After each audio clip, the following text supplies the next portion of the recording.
विश्व चतुर्थ बृहत्तम अर्थनीति भारत अढ़ई तीन वर्ष तृतीय बृहत अर्थनीति हो पार। वर्तमान भारत टेक ऑफ स्टेज अच्छी जो अर्थनीति द्रुत गति में आग को बढ़ी पार। भारतर जनसंख्या जो आगामी 20-25 वर्ष पर्यंत ताहा देशर अर्थनीति को सुहाइब। से सबु राज्य को विजन डॉक्यूमेंट प्रस्तुत करने को कहते प्रधानमंत्री। नीति आयोग गवर्निंग काउंसिल बैठक पर यह कहते NITI Aayog CEO we Subramaniam. IMF तथ्य को आधार कर भारत एवं चतुर्थ बृहत अर्थनीति आकार $4 ट्रिलियन छुई। आज भारत जापान ठारू बड़ अर्थनीति। केवल अमेरिका चीन और जर्मनी भारत ठारू बड़। जदि योजना अनुजाई काम हुए तेबे आगामी 2.5-3 वर्ष भितर भारत विश्व में तृतीय बड़ अर्थनीति हेबो। The country is at a take-off stage where it can grow very, very rapidly, as has been done by many countries in the past. We are the fourth largest economy as I speak. We are a $4 trillion economy as I speak. And this is not my data, this is IMF data. India today is larger than Japan.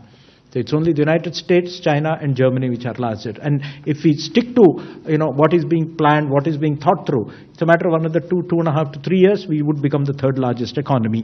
तो 2014 रे Bharat 10 number स्थान रे थिला एवं एई 10 वर्ष भितरे 10 रु आसिक 4 रे पहुंची।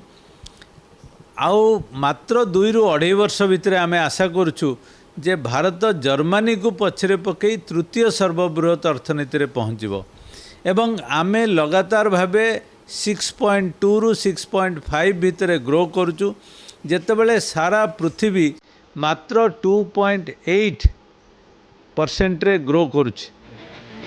कांग्रेस प्रश्न देश में मुंड पिछा आय केते। देश में धनी गरीबों मध्य व्यवधान बढ़िबारे लागिछि। मध्यवित्त ईएमआई देवा संघर्ष करुछंती। बेरोजगार स्तर 45 वर्ष में सर्वाधिक बोली दल कही। बीजेपी कही 2014 रु केंद्र सरकार विस्तृत योजना और परिकल्पना करते जहाँफल भारत आज 10 वर्ष भितर 10म स्थान चतुर्थ बृहत अर्थनीति हो पारी। 2047 सुधा विकसित भारत लक्ष्य में यह माइलखुंट हो रहिबो। पर कैपिटा इनकम पे थोड़ा बात कर लें। अमीर और गरीब के बीच में बढ़ती हुई खाई के बारे में बात कर लें। जो मध्यम वर्ग ईएमआई देने के संघर्ष में जूझ रहा हो उसके बारे में बात कर लें। एमएसएमई सेक्टर के बारे में बात कर लें।